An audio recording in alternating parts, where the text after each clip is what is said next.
Hello everyone, welcome back to the channel. I am David and today's video is going to be a follow-on from my should you let your parrots on your head video. This one's going to be should you let your parrots on your shoulder. I'm going to explore some of the myths around it, some circumstances you shouldn't and some circumstances you should. And as you may tell, I'm quite happy with my parrots on my shoulder in certain circumstances, so we'll explore that as well too. Now, like with my should you let your parrot on your head video, I wanted to mention height dominance, and height dominance is a bit of a myth. Parrots do not go on your shoulder or your head to dominate you. There are many other clear reasons which we'll go into in a moment.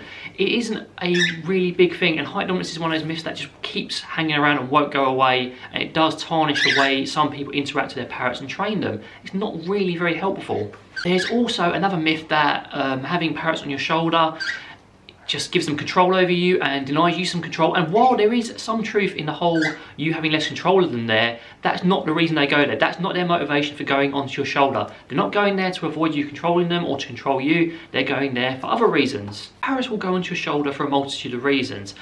The primary ones are, like with the head, it's a nice vantage point, they can look all around and it feels safer up there. It feels like a nice, safe, fun place to be. If your parrot's closely bonded to you, it also takes them closer to your head, which is kind of where most of the interaction takes place. So they're being close to their flock mate effectively. Because I'm not quite sure how parrots see our bodies and if they're all connected in the same way that we might. Maybe our hands are a completely different entity to them.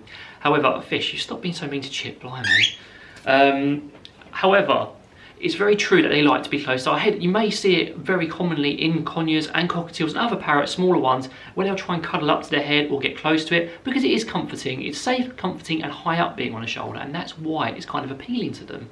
Now, generally having your parrots on your shoulders is fine. The circumstance you don't really want them on your shoulder is when they're potentially biting your neck or they're very hard to get off. Again, like with the head, if you've got your parrot step up trained or they're comfortable and they're not attacking your neck or any other sensitive bits, it's okay to let them be on there. You know, it's part of bonding, it's comfortable for them, and if they're not getting up to mischief, it's not really a problem. Another circumstance you don't really want to let your parrot on your shoulder is during initial training again.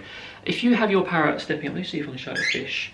If you have your parrot stepping up and then they, oops, I can't really show it, and then they rush down and up your shoulder, that is not ideal either. It's called shoulder rushing, and lots of parrots like to do that. They will go straight from the hand and run to your shoulder. If you notice how I'm holding the fish, because he used to be a shoulder rusher, it's very difficult for him to do that because he has to go down and then up. Some people will do it like that, and then they'll want to run straight over. So shoulder rushing is not a circumstance you want to encourage. So if your parrot is a shoulder rusher, work on more step up training and then potentially let them on the shoulder later, because if they start shoulder rushing, then you're going to have a bit of problems with step up training because they'll just always go up there and that will be ultra reinforcing for them.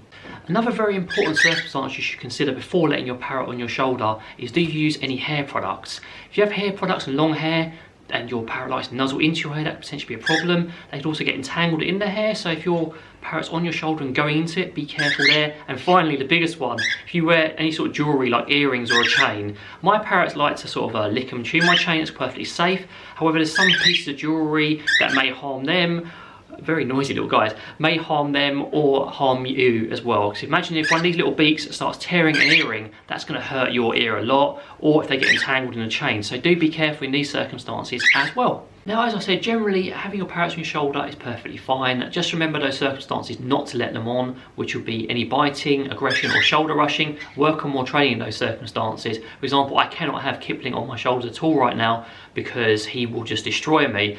And if you want to learn more, do have a look on Patreon or some of the posts I pop up, because it will talk about the story and what's going on with them and the training exercises we're taking with them. And by the way, you can see Chip is actually grooming me. That is not the same as biting. So if he was biting me, I'd remove him from my shoulder, not allow him to be there. But he's just literally grooming because that's part of his bonding exercise. But anyway, guys, I hope you found this video useful and entertaining. I hope you enjoyed seeing our two naughty cockatiels climbing on my shoulders. Any questions as usual, please feel free to let me know. But in the meantime, take care and have a really good day.